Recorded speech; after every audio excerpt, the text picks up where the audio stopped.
Start.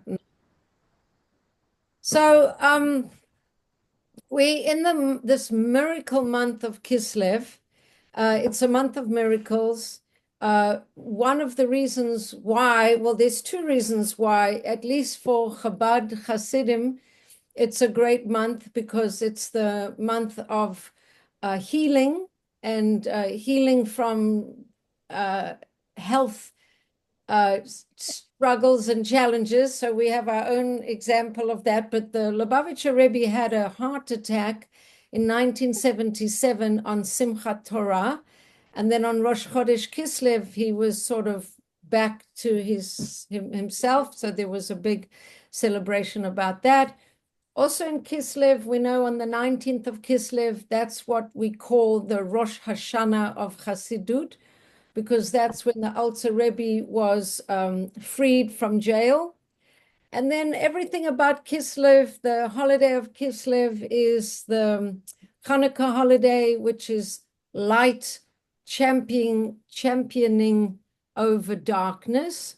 So that's kind of the theme of Kislev. And also just to connect Kislev, because we didn't, last week we had a bit of trouble admitting people who came in late. We had a lot of technical difficulties, but just to say the month, the letter that's connected to this month is the letter Samach, which looks like a sort of like a hug, right? And the idea of Samach is Somech Noflim Verokev Kefufim. Somech Noflim is he supports those who are falling or fallen. He supports them. Samach is the support letter, supporting letter. Also, this month is connected to dreaming and sleeping. It's a month where your dreams, one should pay particular attention to. One should always pay attention to one's dreams, but in Kislev, we're going to start seeing Yosef dreaming and a couple Parshiot to get. Last week we had Yaakov dreaming. So there's a lot of dreams, and the idea of sort of processing things, waking up, sleeping, and I guess processing things in one's sleep. It's connected also to the stomach, which is interesting. Sort of while you're sleeping, you're digesting. It's like we're digesting things that have been happening in previous months. So coming into the Hayom Yom, so today was the 11th of Kislev. So, and now it's tonight, so it's already the 12th of Kislev.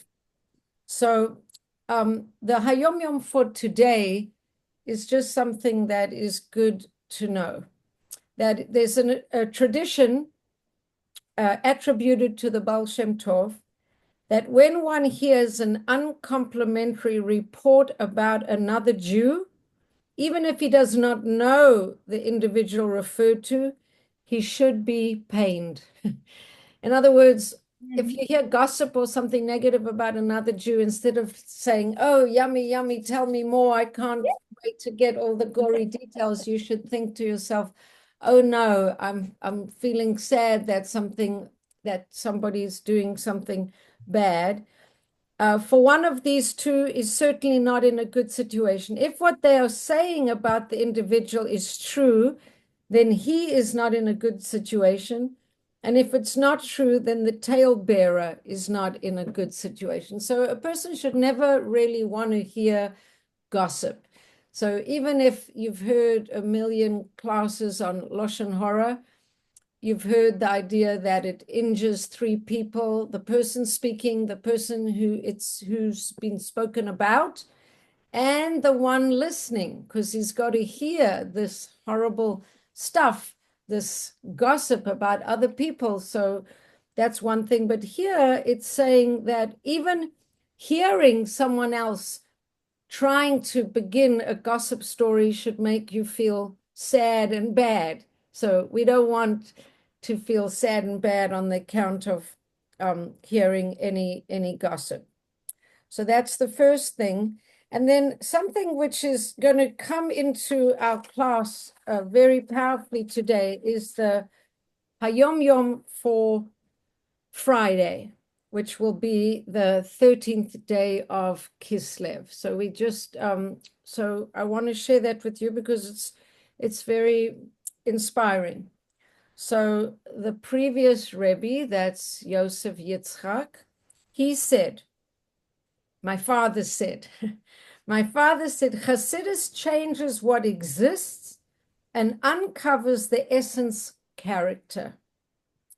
The essence character of the Jewish person is beyond estimation and assessment because he is a part of God's essence. And whoever lays hold of part of the essence, it's as though he lays hold of it all. So this is something we've been discussing in our Tanya class. And it's really something to, I'm not finished the Hayom Yom, but I just want to spend a moment to comment on this. The idea that God created the whole world and hid himself in the world, and then the whole world is really just a manifestation of him, is a very powerful idea, which means we are really him. We are godly, and our soul is godly. So when it says that, when you think about what you are as a creation, and even more specifically a Jew, whose DNA for some reason allows us to be even more sensitive to our inherent godliness, when we can grasp it, and the words that's used here is when we can lay hold of part of the essence. It's like if you can grab the essence, and just want to say hi to Yakova because she wasn't here before, so welcome. When you can grab hold onto something, like let's say the analogy that's brought in some other place is if you grab hold onto the corner of a t-shirt or tzitzis. When you're holding onto the corner, you're really holding onto the garment. Even if you're not holding onto the whole thing, you're holding onto the corner. It's as much the garment as any other part of it. It's even the corner is still the garment. So when you hold onto a part of the essence, it's as though you're holding onto the whole thing. So Hashem is the essence, just as the essence is unlimited, just as Hashem is unlimited, so is the part unlimited. That's us. Do we think of ourselves as unlimited? Do we think that we part of this absolutely unlimited, transcendent stuff? We don't, but we should. We should think of ourselves as souls that are clothed in bodies, and the soul is Chelek Elokai Mimal Mamish, a part of God above. Oh, so here it is. It says this is similar to tzitzis being on the corner of the same material as the corner. So the existence of the soul is an entity discrete from Hashem's essence. That's only because Hashem created it to be a created being. But in essence, it's part of the whole.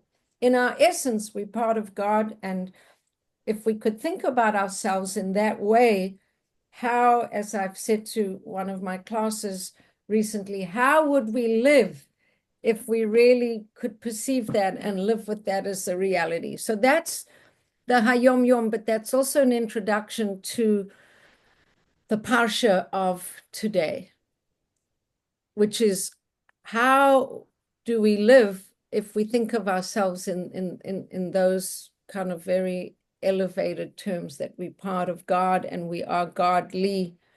Okay, so obviously that doesn't come without struggle, and we're going to see that struggle in today's Torah reading. So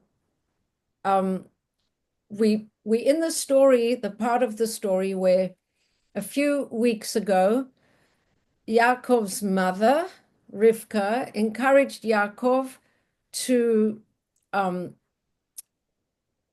well, we know that Esav sold the birthright to Yaakov when he was very exhausted and very hungry. He came home, he wanted some lentil soup. Yaakov said, sell me your birthright, then you can have the soup. Esav said, what do I care about having this birthright? It's not going to do me any good anyway.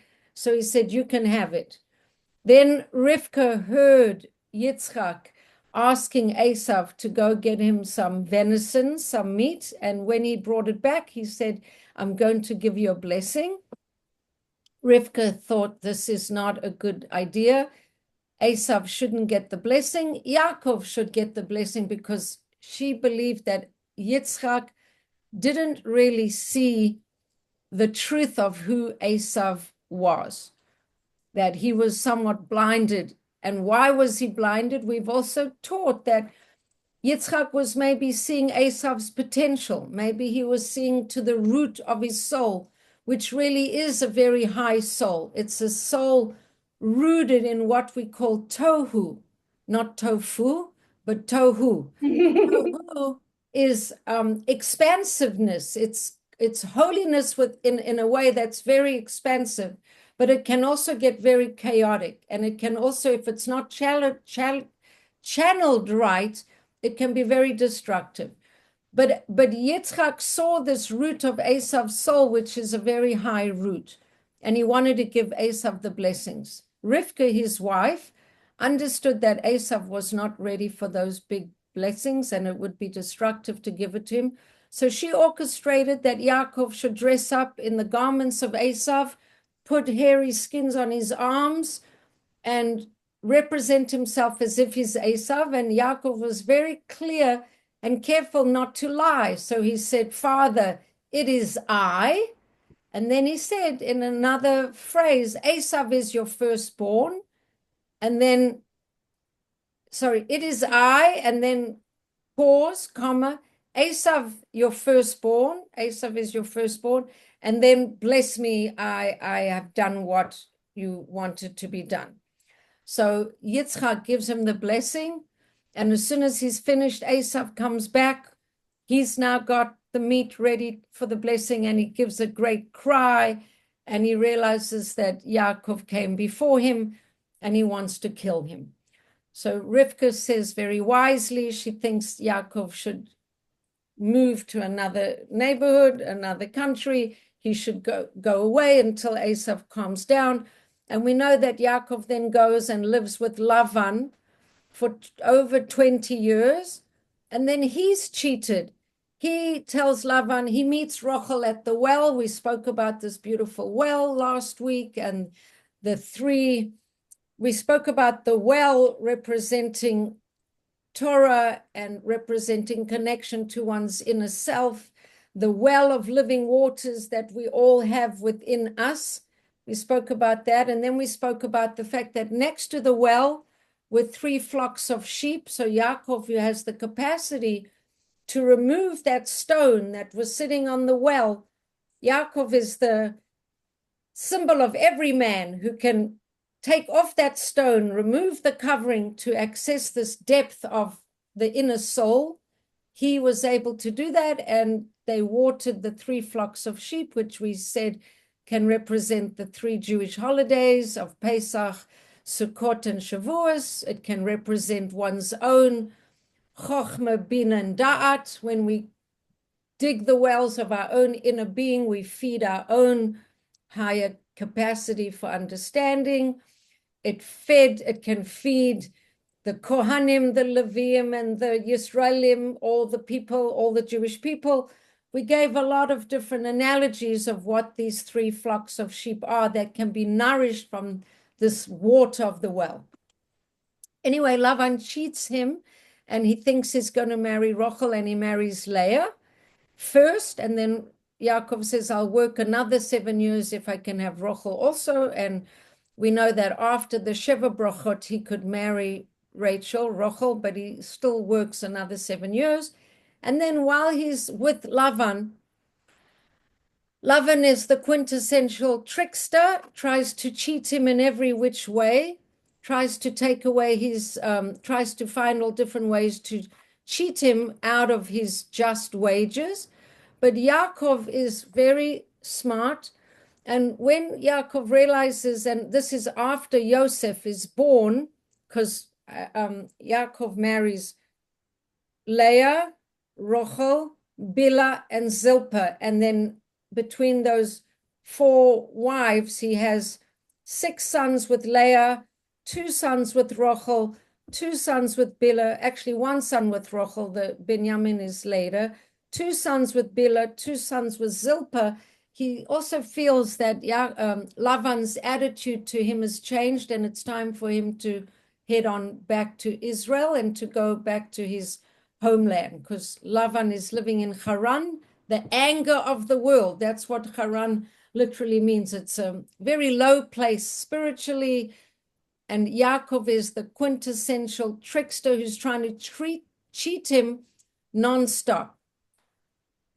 So when it's time for him to leave, Yaakov says, all right, I'm going to take all the speckled cows and all the, I mean, not cows, sheep, all the sheep that are speckled and that don't have, just a nice brown or a nice white sheep. Any cow that's speckled or spotted, that's going to be for me. And the malach or Hashem's blessing is such that Yaakov also manages, he takes sticks and he peels the sticks and he creates different patterns on the sticks so that when the sheep are mating, they look at those sticks, and it's a whole complicated business, but it ends up that the speckled sheep increase tremendously in amount, and Yaakov becomes very wealthy. And when he leaves Lavan feels that somehow Yaakov left with tremendous abundance, and he's very angry with with Yaakov for leaving, and he chases after him, and Rachel steals Lavan's idols, and he comes after them and he says, why did you leave in the middle of the night, and why did you steal my idols? And Yaakov innocently says, I didn't steal your idols, and anyone who did should be cursed to death, or something. I'm ad-libbing. Little did he know that his beloved Rachel had stolen these idols. And when Rachel, who was pregnant with Benjamin, when she gives birth, well, I think we're going to see that in this parsha, she passes away. Why would Yaakov care about the idols anyway? I mean, obviously, so he couldn't have just been like, oh, all right, I'm sorry, but no, we didn't take them, and good luck on finding them. And like, why would he even care? He doesn't. Yes, that's a good question, and I don't have the answer to that.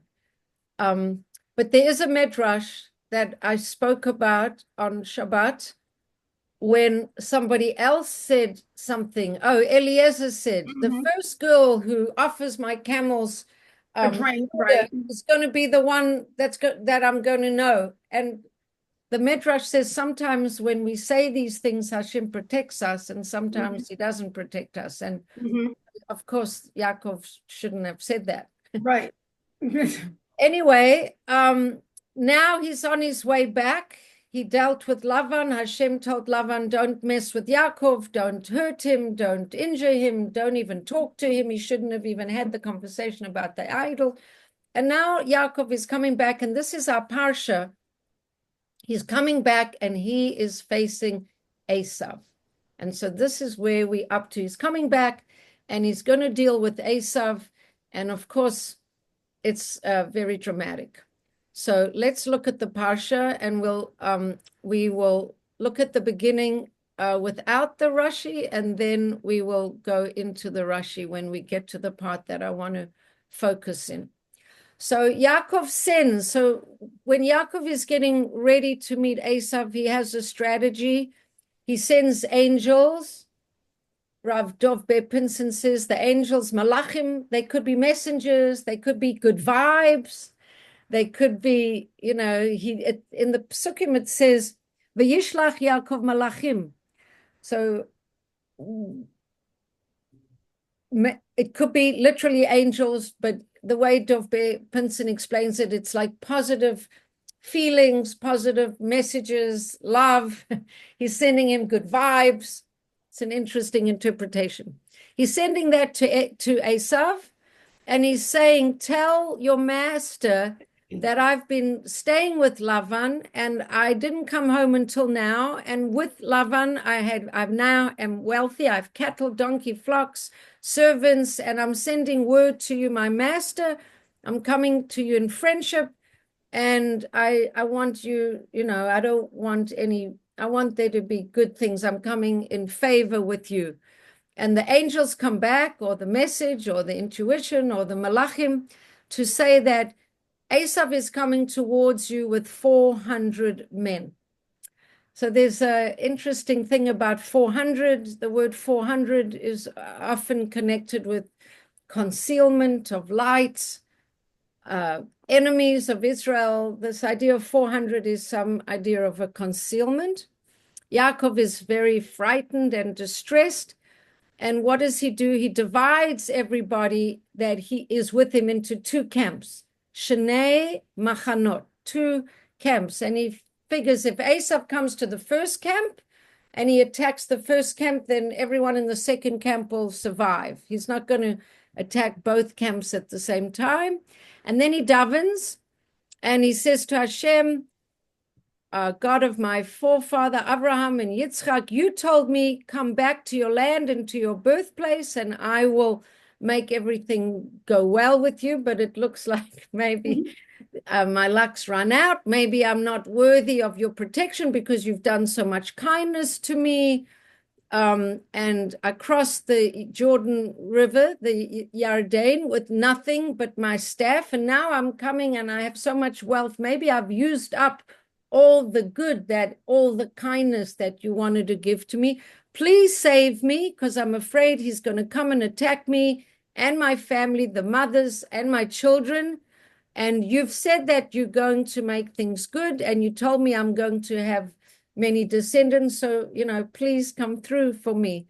Don't abandon me now. So that's the first reading of the Chumash.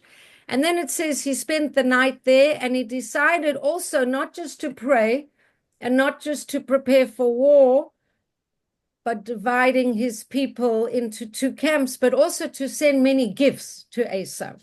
So 200 she-goats, 200 he-goats, 200 ewes, and 200 rams, and 30 nursing camels, and 40 cows, and 10 bulls, and 20 she-donkeys, and 10 he-donkeys. And he said, all of them, send them off to my brother Esav, and then you should say, these are all from Yaakov as a gift to my master Esav.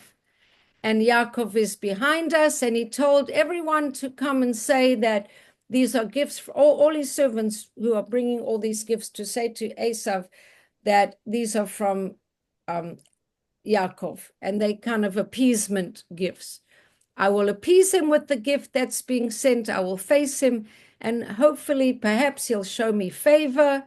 And then here I want to start looking at the Rashis, because this is when it gets interesting.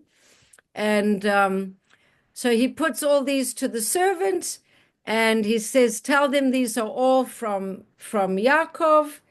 And then so then it says, and so he sent all these gifts ahead, and he spent the night in the camp.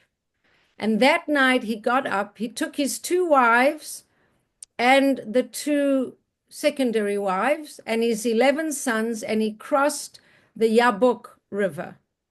And this is spiritually also like a kind of like a crossing over a boundary of a spiritual significance to this as well. And then he carried them across the stream, and he carried all his possessions across the stream. And here's where we're going to start looking inside and reading it word for word. And then it says, V'yivater Yaakov lavado. And Yaakov was now alone. V'ya'avek ish imo, and v'ya'avek is to wrestle. V'ya'avek ish imo, a man with him, ad olat hashachar, until the break of dawn. Okay. So everything that we know about this famous fight with the angel, it's not that many psukim. So let's look at this one by one. V'yivate Yaakov levado. Yaakov is on his own because he sent all his wives and children ahead. V'ya'avek. This word ya'avek, Rashi tells us that it's kind of a wrestling. He entangled himself with intertwining. And then Rashi says, our rabbis tell us that this man was Esav, that the man, this Ish, that he wrestled with, Rashi tells us that our rabbis have told us that this is Esav's guardian angel. Now, I looked in the Midrash, and the Midrash said that the angel didn't appear as an angel. Of course, we don't always, angels seem to take on the guises of different people. So the Midrash says, one rabbi says it was like another traveler, and he also had many things. And he said to Yaakov, I'll carry your things across, you carry my things across. And it seemed just like a person who was dressed up as a traveler. Another rabbi says that it seemed like a robber who was sort of in that Yaakov felt like somebody's threatening him for his possessions, but we know that he doesn't have so much possessions anymore. And then there's this other explanation that it's actually Esav's guardian angel. And then we know that they wrestled until the break of dawn. So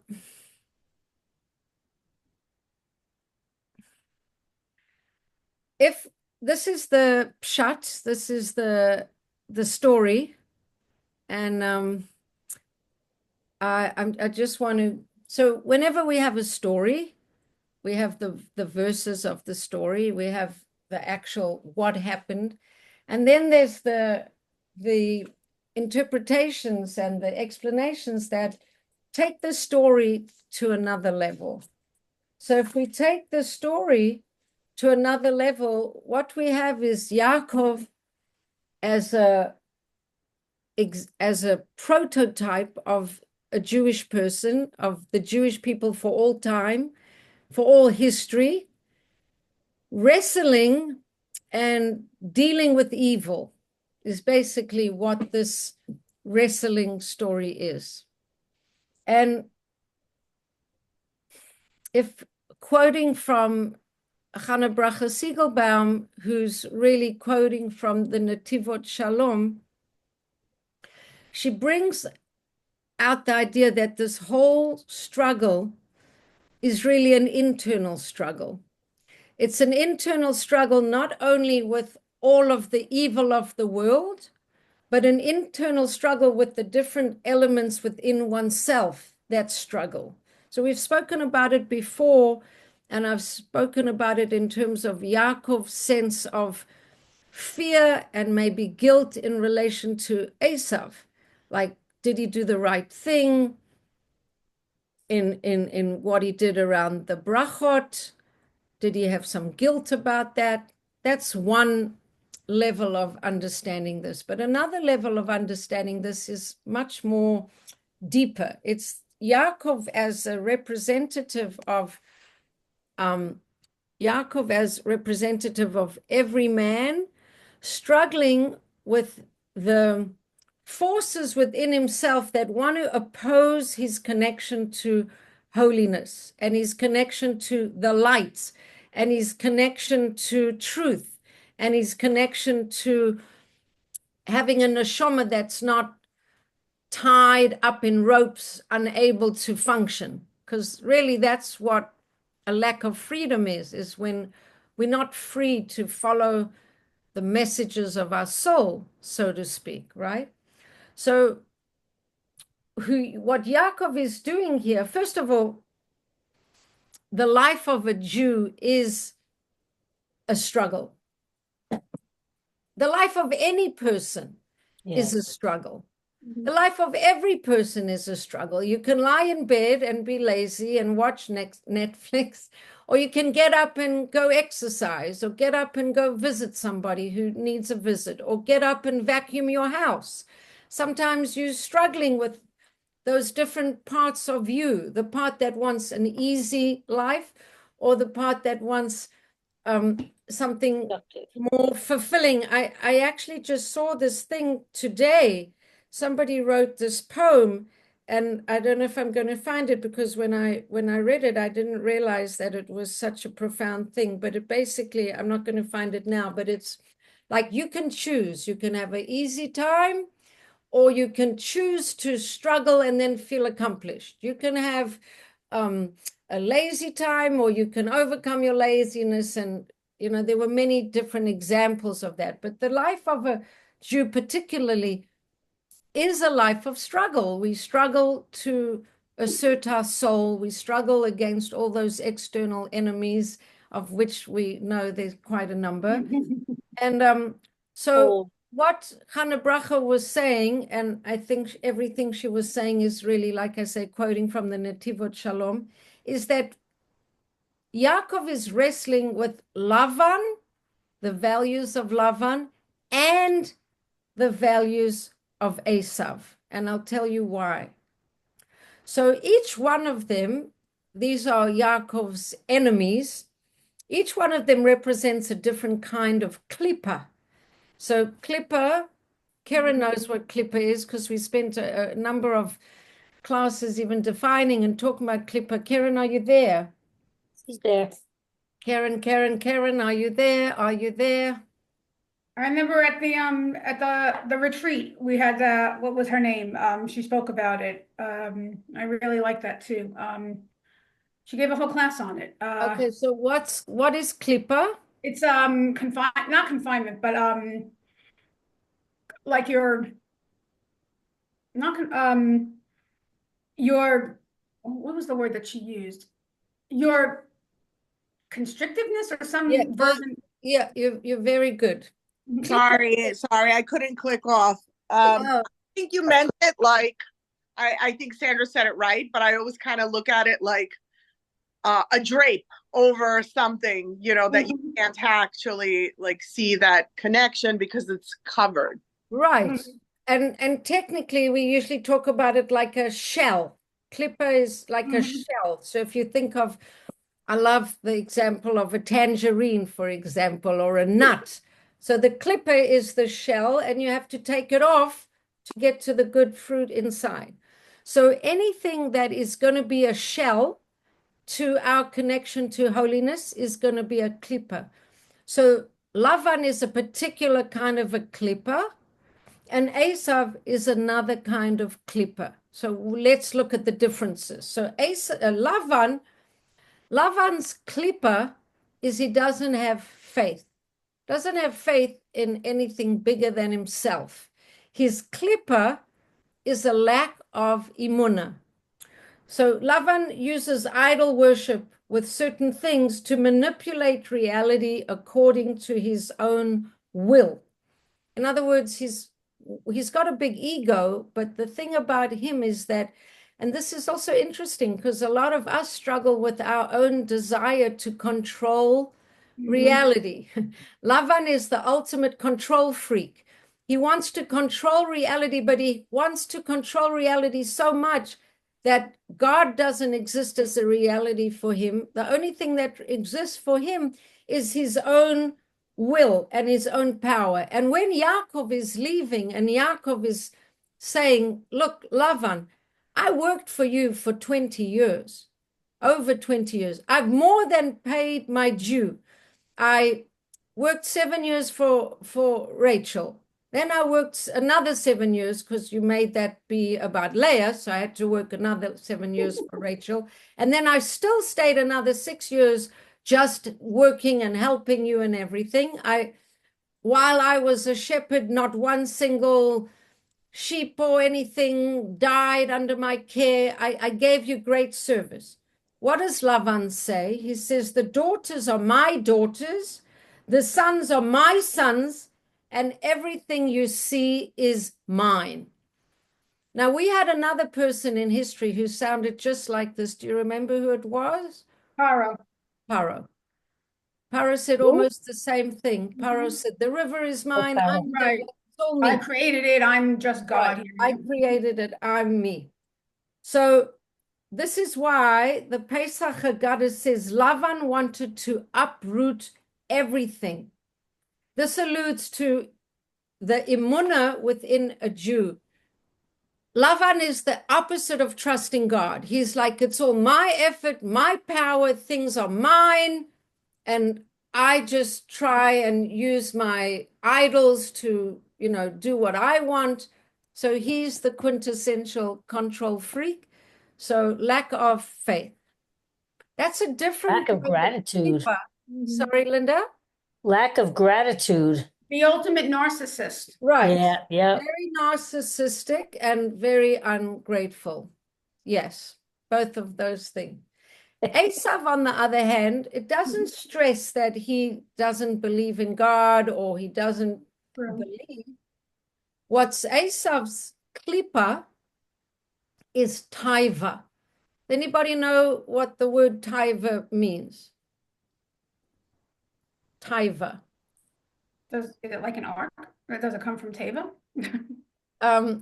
Like weak cravings, like weakness cravings, kind of. Cravings, desires, passions. Ta-avah is lust, really. Passions and lusts, that's Ta-avah. Physical desire and lust. So Yaakov actually says, save me from my brother, from the hand of Esav. And that sounds like he's repeating himself. Save me from my brother and save me from the hand of Esav. So it says, save me, the hand of Esav is save me from desiring things that aren't even allowed. That's save me from the hand of Esav. And save me from the hand of my brother. That's save me from even misusing that which is allowed. Like things I shouldn't be too lustful, even in the realm of what's permitted. In other words, you can be a pig eating kosher food. You're allowed to eat that food, but you can still eat it like a pig, like blah, blah, blah, blah, blah, with a lot of ta-avah, with a lot of intensity of want and desire. You're not eating for a higher purpose. I'm eating so I can be healthy, so I can serve God with the energy. I want. So he's saying, save me from passions that are forbidden. That's the hand of Esav, and save me from the hand of my brother. That's passions even that are from the allowed.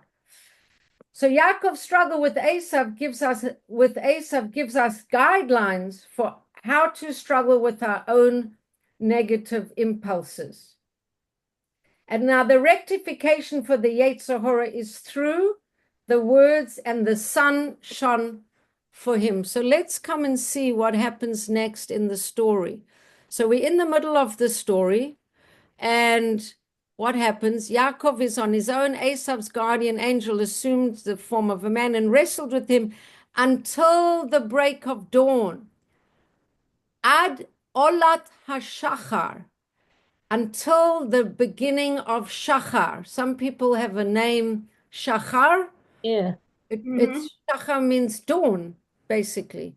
Shachar. Until the breaking of the dawn. And obviously, when the breaking of the dawn comes, what is that symbol of? Or what is it just in reality? What's the breaking of the dawn, the end of what, and the beginning of what? The end of The end night. of night, beginning of day. Exactly. It's the end of night and the beginning of day. So when there's day, there's illumination, there's clarity, there's vision, there's understanding, there's all these things. And so when we have the ability to see it clearly, that's when we can overcome the challenge of this clip of Esav. Esav's angel is called Samael. This name can mean blinding God. The Yetzer Hara of Esav tries to blind our eyes from seeing Hashem. Seeing Hashem and his power as the creator prevents us from iniquity. When we can see clearly, when we have eyes that can see, that's why false news is so dangerous. That's why learning Torah is so important.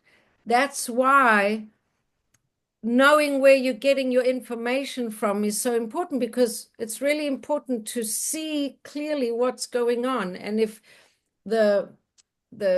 what did you say? Someone gave a definition of klippa as something that can even be like a cloth covering your eyes, right? You can have your eyes covered and then you don't see clearly. That's what Lavan was trying to do always with Yaakov, trick him, trying to prevent him from seeing clearly. So seeing Hashem and his power as the creator prevents us from iniquity. So for example, even politically right now, there's a lot of craziness in the world. This power is falling and that power is falling, and there's a new rebel leaders taking over, and this is going on and that's going on. But from a Torah point of view, actually, the Lubavitcher Rebbe asked the Israeli army many, many years ago, just invade Damascus even for one day. Because it says in the prophecies, when Damascus falls, that's the beginning of it's very important for the messianic process, blah, blah, blah, blah, blah, blah. When we can see through the political craziness and we can see through to the fact there's a plan, this is Hashem, this is part of the redesigning of the whole map. It's all bringing us to a place where we're going to have sovereignty and the nations are going to have a different view of us and they're going to respect us. I mean, it's really happening now. In the Arab press, they're praising Netanyahu. They're giving him a lot of kavod.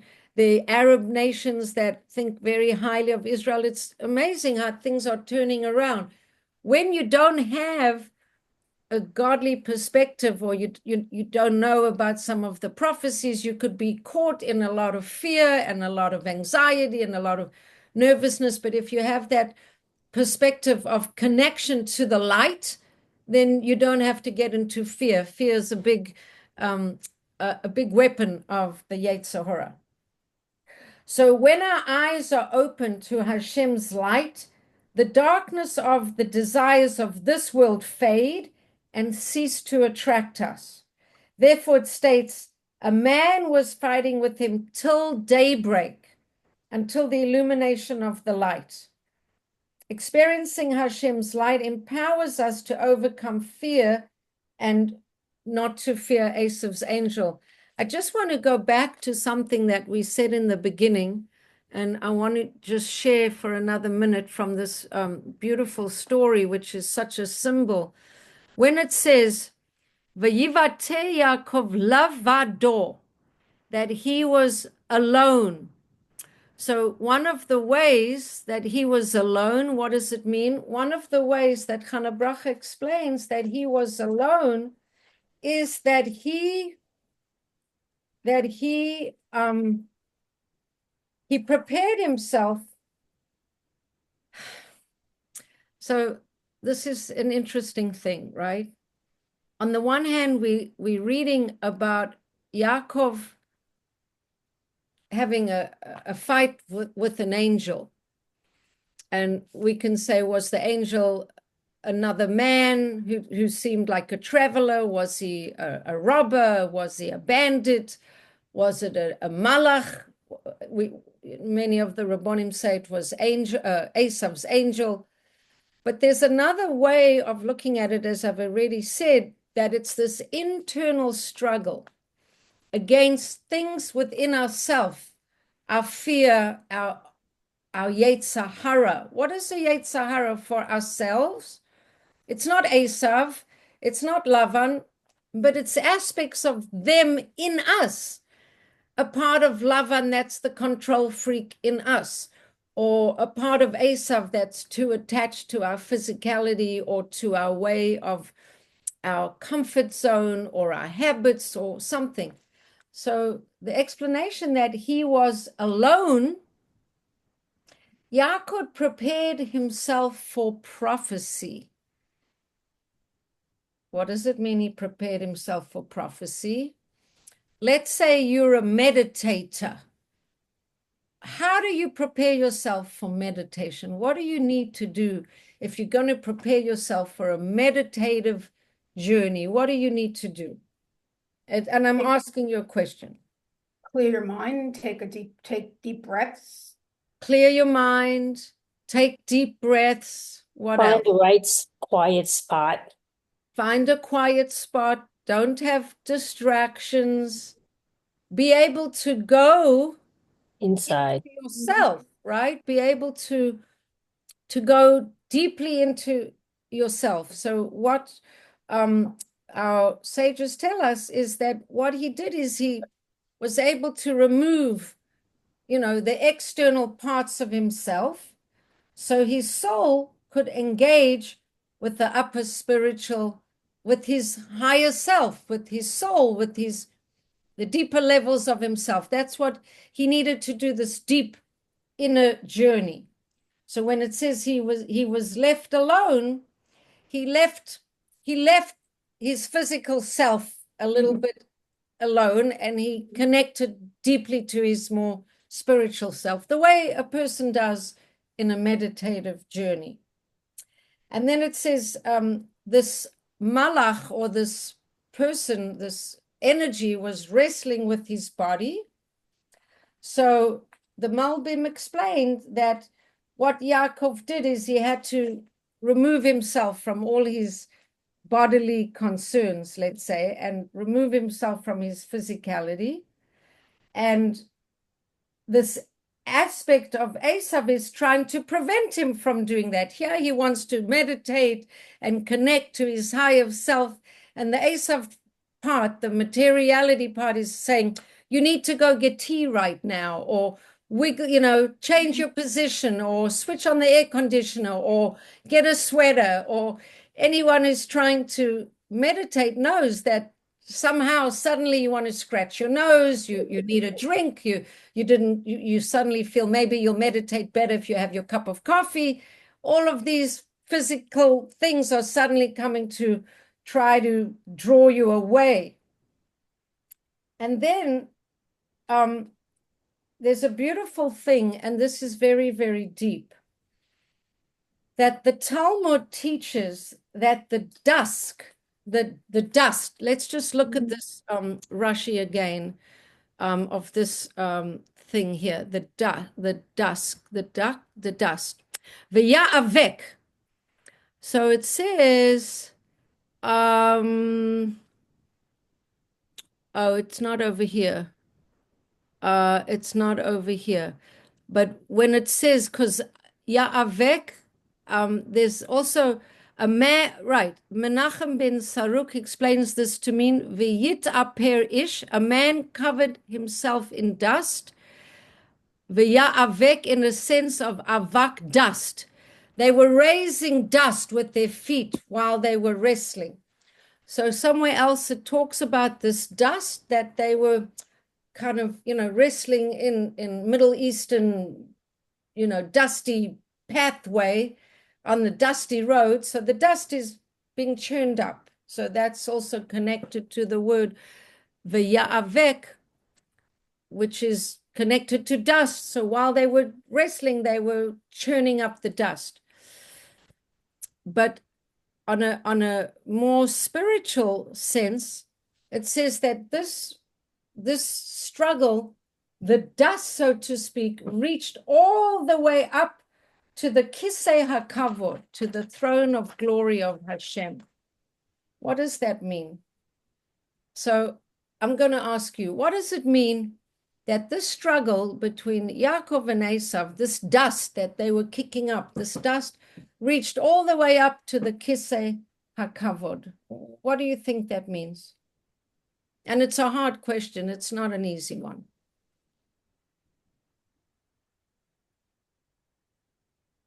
And don't be afraid of getting it wrong. Linda. I'm thinking. So what does the kicking up of the dust mean? No, that it reached all the way up to the throne of glory, God's throne of glory. It was almost a fight to the finish, something to that effect. Like Yaakov was not giving up easy, and he had been intimidated by Esau before a lot of this, and this time he knew I don't know, maybe he knew he had Hashem on his side, and There had to something, be something sacred about the fight. right, Right, something sacred so that wasn't like it. that. Okay. Maybe Something what sacred. Sandra's saying, the fact that he was coming back and having faith and facing his destiny finally after 26 years, 27 years. So I like I like what both of you are saying, but I'm going to even give you another interpretation, which is very exciting to me. Yeah. That on the one hand, we can say that this fight was so quintessential to the history of the world, really, because Yaakov, remember, Yaakov is the symbol of the Jew, right? When Yaakov takes the stone off the well, he's not just Yaakov, he's the forefather of all the Jews. And so he's giving us the capacity to take that stone off of the well. And we always have that access to the well in everything. We said that the Sfas Emes says that every single object in the world has a little well in it of holiness, of godly sparks hidden in it. And we have to dig the well to reveal godliness in everything and in ourselves. So when Yaakov is fighting this war against evil, he's the quintessential Jew fighting evil, and it's symbolic for all time. And it's a fight, like Sandra says, to the core of reality, right? It's very quintessential, very important. But there's another meaning that no one could have guessed, because it's not, you wouldn't have guessed it. It's quite, I don't think you would have guessed it, but that we think of this as being outside of ourselves. It got to the dust, got to the throne of God's glory, the throne of God's glory means it happened out there. But really, God is inside, right? So when we say that the dust penetrated to the kisei hakavod, it's to the root of his soul. It went to the very depth of his being, not only out there, but inwards, which is amazing. Yaakov's physical being, his Yetzer Hara, represented by Esav's angel, wanted to separate him from his root of Emunah. However, the power of evil could not prevail, for he could overcome the desires of the body with his immense powers of his soul. He went inward, and it was such a crucial fight. It went to the depth of his very being. The Kisei had covered not only out there and up there, but right to the very core of his being. And so this is an eternal victory of the power of the soul over evil. So Yaakov's struggle has far-reaching significance for us today. The fact that it reached up to the throne of glory can also signify the effect of that struggle on all future generations. The throne of glory represents Hashem's providence, the guiding force of history. Yaakov was tested in all his limbs, all his deeds, and all his physical powers. His victory empowers all of his descendants, all of us, and the generations after him to prevail against evil in this world. And now let's see what happens at the very end of the story, because it's still not over, and there's something very beautiful at the end of that. So when the angel saw that he could not overcome him, he touched Yaakov's hip joint, so that Yaakov's hip joint became dislocated as he wrestled with him. And so this we call the sciatic. This is in the sciatic nerve. And so then it says, So that's why we don't eat meat, this part of the meat, even in animals. And then the angel said send me on my way, for dawn is breaking. But Yaakov replied, I will not send you on your way until you bless me. And I love this. We talked about it before. The Malach says, dawn is breaking. I have to sing Hashem's song of praise. In other words, all the Malachim have times when they're supposed to sing in the heavenly choir. And this Malach says, it's my chance to go sing in the heavenly choir. I have to go. So bless me. And the angel says, what is your name? And he says, Yaakov. And the angel says, oh, you know what? I want someone to read this. Can someone read verse 29, please, in English? The angel then said, no longer will it be said that your name is just Jacob, but you will also be called Israel. For you have striven with an angel of God and with men, and you have prevailed. Right. So this is an amazing thing, because really, what does the name Yisrael mean? It means you're a wrestler. You wrestled with God. You engaged with God and with man, and you were victorious. That's really what v'tuchal, what that means. And the name Yisrael means one who struggles with Hashem, and and it also means Yashar El. Yashar El. Does anybody know what the word Yashar means? If you're in Israel and you say, where is the makolet? Where can I buy ice cream? Eifo haglida. And they say, Yasha, Yasha, Yasha. Does anybody know what that means? Yasha, Yasha, Yasha. Can anyone guess? Yasha, Yasha, Yasha. Go straight and straight and straight. Straight. Go straight down the road. Yasha. Oh, like Yasher Koyach. Or Huh? Hashem Like is Yasher Koyach. Yashar koach. You should have yashar koach, straight strength, direct strength. Yashar means straight. So Yisrael can also mean Yashar El. So on the one hand, it means you have struggled with man and with God, and you've prevailed with an angel of God. And it also means that you are straight to God. Yashar El. You are straight to God. No, so this is also very powerful. This is very powerful. The one who struggles with Hashem and the one who is straight, Yashar, to Hashem. If you write it out, right? Yisrael, Yashar, El. If you just split the word differently, you'll see that it's. So the Medrash says, and this we're going to end with this, there's none like God. Yet who is like God? Yeshurun, Israel. Israel is the only concept reality that's like God. Hashem is alone. Hashem alone shall be exalted. But it also says Yaakov was left alone. There's something about this quality that Yaakov had, that he was left alone. No other outside power can affect Hashem. Israel has the ability to emulate Hashem in this aspect. When we know who we are, nothing external, no problem or challenge can stop us. With inner strength and character, we can recognize all external obstacles are just that. They're external. And since our essence remains untouched, we can remain strong.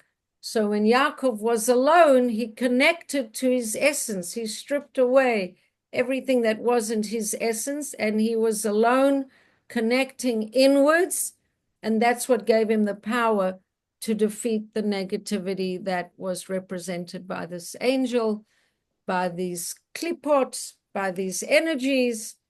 And so as he is victorious in his encountering with this struggle, so he empowers us to be power to defeat the Klippot that try to Mhm. get us off our path.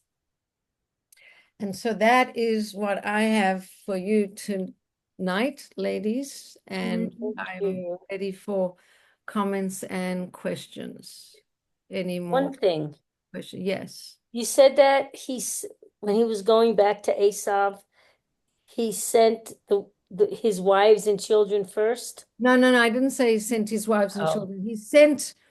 He sent presents of animals to Esav, Oh, but he okay. divided his camp into two camps, so that in case when Esav would attack, they shouldn't all be in one place. But I don't think he sent them off without him. Right. No, he sent the gifts ahead, Mhm. but he didn't send, I mean, yeah. But Okay. we'll see next week how he organizes You all read that. Mhm.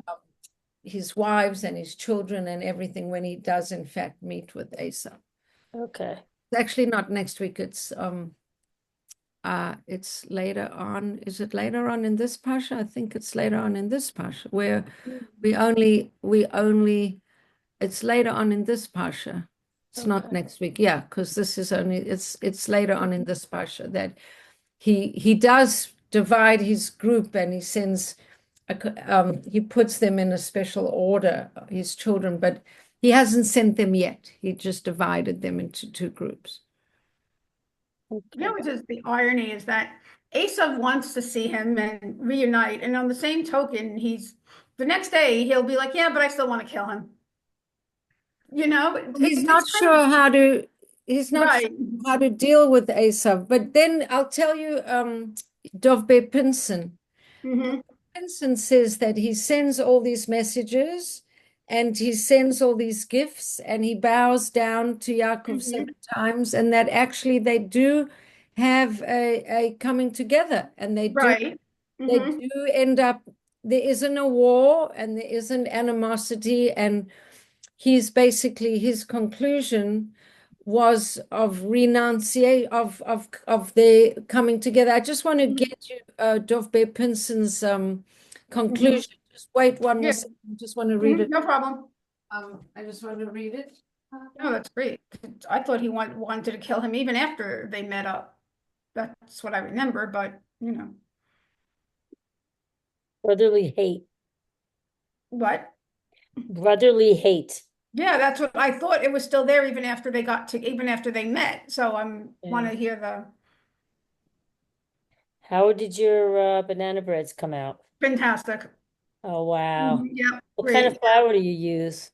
Almond. Even it says the recipe Nice. says like pastry flour or something, but because I like the firstly I like the almond flour. It's a much I do I too. like the taste of it, and it's a better flour. So Okay, I just want to read you Dovbe Pinson's conclusion. He says, this Torah reading gives us the strength to repair our relationships with others, in particular with family members from whom we may have felt alienated. This is a week for reconciliation. Yaakov established a map for reconnecting with others. We should begin by sending messengers, if you will. This means finding willingness in yourself to reconcile and to wish true well-being for the other person. Dwell on these thoughts of goodwill, and they will invisibly transmit the opportunity to reconcile. Look for the inner truth of that person. Know that their innermost essence is pure and luminous. Reach out carefully, being aware of the other person's current feelings. Prepare for the possibility that you may not at first be successful. To prepare for war means understanding that you are only half of the equation. You cannot force your choices onto another, and they too have free choice and may choose not to engage civilly. If goodwill is not reciprocated, you may have to acknowledge temporary defeat and wait for another opportunity. Prayer is reaching out beyond yourself, understanding that the Creator is infinitely greater than yourself and the estranged person. Ask Hashem for help, knowing that healing the rift will affect a tikkun, a change for the better, throughout the entire universe. And finally, last paragraph, assume a posture of softness, an inner position of bowing, because remember Yaakov bows 7 times to Esav. This means to humble our voice that wishes to perpetuate old narratives and to break free of what you have felt to be true until now. This allows us to reveal and reach the inner truth that has been there all along. The other person is your brother or sister in that you both come from the same ultimate source. They too are a son or daughter of the Creator. So there's a different take on it. Dov Pinton is focusing on the reconciliation and the fact that Esav and Yaakov really did reconcile to some degree, whereas the Nativot Shalom focused on the struggle within Yaakov to overcome what Esav, in his pure form, the way we knew him before, what he represents and what Lavan represents. So there's 2 different ways of seeing the story. Got it. And with that, I will conclude tonight's presentation and wish you a beautiful Shabbat.